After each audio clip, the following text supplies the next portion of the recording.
এখানে 500 গ্রাম মাংস নিয়েছি। মাংস ভালো করে ধুয়ে পরিষ্কার করে নিয়েছি। এবার এই মাংসের মধ্যে দিয়ে দিলাম আদা রসুনের পেস্ট, স্বাদ অনুযায়ী নুন, দিয়ে দিলাম টক দই। এবার এই সব কিছু দিয়ে একটু মেখে নিতে হবে। দিয়ে দিচ্ছি গোলমরিচ গুঁড়ো আর কাশ্মীরি লাল লঙ্কার গুঁড়ো। আর কিছু দেওয়ার দরকার নেই। মেখে এইভাবে 2 ঘন্টা কম করে রেখে দিতে হবে। একটা ভাজা মশলা তৈরি করব, তার জন্য প্যানের মধ্যে দিলাম গোটা জিরে, গোটা ধনে, গোটা মৌরি, 2টো শুকনো লঙ্কা আর গোটা গরম মশলা। এই সব কিছু একটু গরম করে নিতে হবে।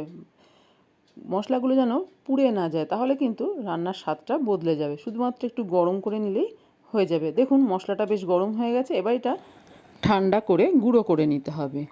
মিক্সির জারের মধ্যে দিয়ে দিচ্ছি আদা, রসুন আর দিয়ে দিচ্ছি কাঁচা লঙ্কা। ঝালটা নিজেদের টেস্ট অনুযায়ী দেবেন। আর দিয়ে দিলাম পেঁয়াজ।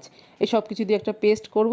আরও একটা পেস্ট রেডি করব, তার জন্য নিয়ে নিয়েছি কয়েকটা গোটা কাজু, কয়েকটা আমন্ডটা ভিজিয়ে খোসা ছাড়িয়ে নিয়েছি। আর নিয়ে নিয়েছি দুধের স্বর আর হাফ কাপ দুধ দিয়ে একটা পেস্ট রেডি করেছি।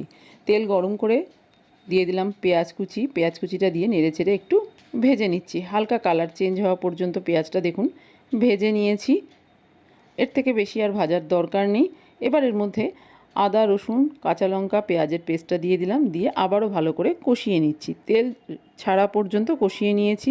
এবার ম্যারিনেট করে রাখা মাংসটা দিয়ে ভালো করে কষিয়ে নেব। মাংস থেকে যে জল বেরোবে সেই জলে মাংসটা খুব ভালো মতো কষানো হয়ে যাবে। এবার ঢাকা চাপা দিয়ে দেবো। এভাবে ঢাকা চাপা দিয়ে কষালে মাংস সেদ্ধও হয়ে যাবে। দেখুন মাংস থেকে তেল বেরোতে শুরু করেছে। মাংস খুব ভালো মতন কষানো হয়ে গেছে। আবারও ঢাকা চাপা দিয়ে দিলাম। বেশ কয়েকবার ঢাকা চাপা দিয়ে এভাবে কষিয়ে নিয়েছি। এবার যে ভাজা মশলাটা তৈরি করেছিলাম সেই মশলাটা দিয়ে দিলাম। সম্পূর্ণ মশলাটা দিচ্ছি না, কিছুটা রেখে দিলাম।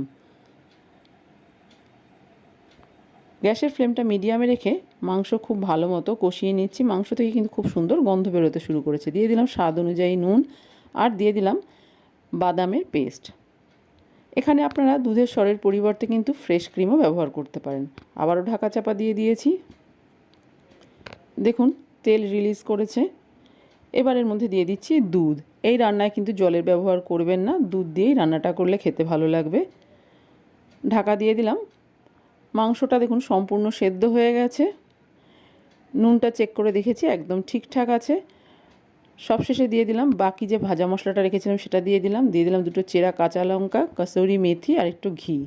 আবারও ভালো করে নেড়েচেড়ে দিচ্ছি। গ্যাসের ফ্লেমটা অফ করে ঢাকা দিয়ে কিছুক্ষণ এইভাবে রেখে দিয়ে তারপরে আমি গরম গরম সার্ভ করে দেবো চিকেন মহারানি। দারুণ সুস্বাদু এই রেসিপি। একবার বাড়িতে বানিয়ে দেখতে পারেন, আপনাদেরও ভালো লাগবে।